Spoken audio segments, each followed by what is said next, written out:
गांव सोनबरसा में एक पुराना कुआं था।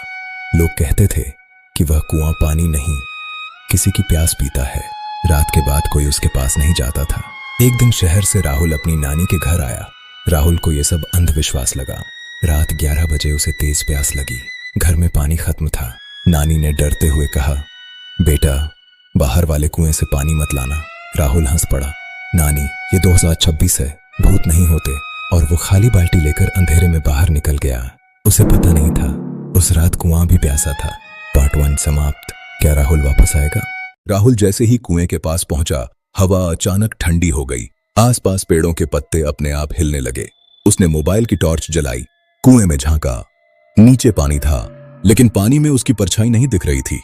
अचानक कुएं के अंदर से आवाज आई, पानी दे। राहुल डर गया। वो पीछे हटने लगा। तभी बाल्टी अपने आप कुएं में गिर गई और रस्सी बिना हाथ लगाए खुद चलने लगी। राहुल घबरा गया। रस्सी तेजी से नीचे जा रही थी, जैसे कोई नीचे से बाल्टी खींच रहा हो।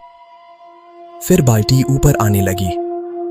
राहुल ने राहत की सांस ली, लेकिन जैसे ही बाल्टी ऊपर आई, उसमें पानी नहीं बल्कि लंबे काले बाल लटक रहे थे।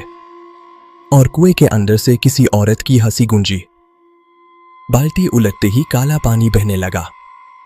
उस पानी में एक सफेद चेहरा और लाल आंखें बनने लगी। वो औरत पानी से बाहर निकल रही थी। उसने कहा, तूने मुझे जगा दिया। राहुल भागकर दरवाजा पीटने लगा, नानी दरवाजा खोलो। दरवाजा खुला। नानी का चेहरा सफेद था। नानी बोली, तू कुएं पर गया था ना? राहुल बोला, हाँ।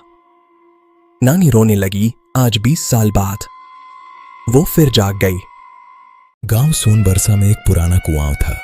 लोग कहते थे कि वह कुआं पानी नहीं, किसी की प्यास पीता है। रात के बाद कोई उसके पास नहीं जाता था। एक दिन शहर से राहुल अपनी नानी के घर आया। राहुल को यह सब अंधविश्वास लगा। रात 11 बजे उसे तेज प्यास लगी। घर में पानी खत्म था। नानी ने डरते हुए कहा, बेटा, बाहर वाले कुएं से पानी मत लाना।